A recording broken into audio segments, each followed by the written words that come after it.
মা, তোমার মুখের প্রতিটি ভাঁজে লুকিয়ে আছে এক সমুদ্র কষ্ট, যা কখনো কাউকে বলনি। শুধু নিঃশব্দে বুকের ভেতর জমিয়ে রেখেছো। বছরের পর বছর তোমার হাতের রেখায় লেখা আছে শ্রম আর ত্যাগের ইতিহাস। কেউ তা পড়তে জানে না, শুধু তুমি জানো কতটা ঘাম ঝরেছে সেই ইতিহাস লেখার জন্য। শৈশবে আমি যখন অসুস্থ হয়ে কেঁদেছি, তুমি রাত জেগে আমার কপালে পানি ছিটিয়েছ, নিজের চোখের ঘুম বিসর্জন দিয়েছ, আমাকে সুস্থ করেছ। কিন্তু আজ যখন তুমি অসুস্থ, আমি হয়তো কাজের চাপে ব্যস্ত, তোমার পাশে বসতে পারি না। তবু তুমি অভিযোগ করনি, বরং হাসি মুখে বলেছ, আমি ভালো আছি। মা, তোমার সেই হাসি আসলে কান্নার রঙে রাঙানো। তুমি কেঁদেছো হাজারবার, কিন্তু সেই কান্না আমরা শুনিনি। কারণ তুমি শিখিয়ে দিয়েছো মায়ের কান্না সন্তানকে দুর্বল করে। তুমি তাই চেপে গিয়েছো, নিজের ব্যথা ডেকে নিয়েছো সন্তানের সুখের আড়ালে। যখন সংসারে অভাব ছিল, তুমি নিজের পেট খালি রেখে আমাদের খাইয়েছ।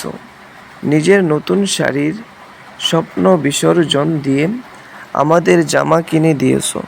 তুমি কখনো ক্লান্ত হওনি, হাজারো কষ্টের মাঝেও বলেছ, সন্তান থাকলে মায়ের ক্লান্তি কই।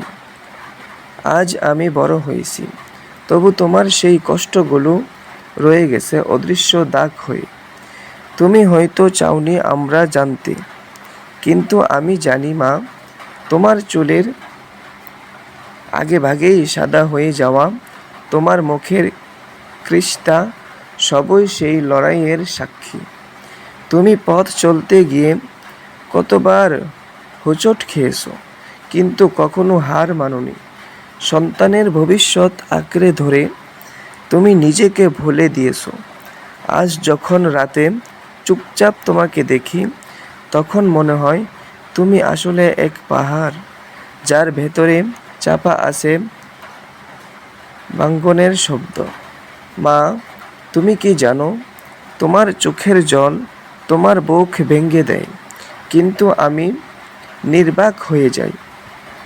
কোনো ভাষায় তোমার ঋণ শোধ করা যায় না। তুমি যতটা ভালোবেসেছ, আমি ততটাই অপূর্ণ থেকেছি।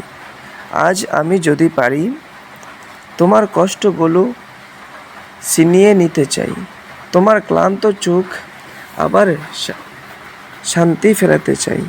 কিন্তু জানি, তুমি হয়তো বলবে, আমার কষ্টই তো তোমাদের সুখের কারণ।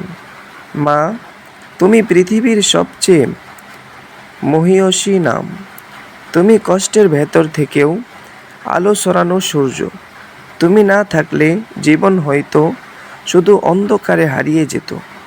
তোমার জন্যই আমি আজ বেঁচে আছি, তোমার জন্যই আমি মানুষ। তবু মনে হয়, তোমার যত কষ্টই লিখি, কখনোই তা সম্পূর্ণ হবে না। কারণ একজন মায়ের কষ্টকে মাপার মতো কোনো শব্দ নেই পৃথিবীতে।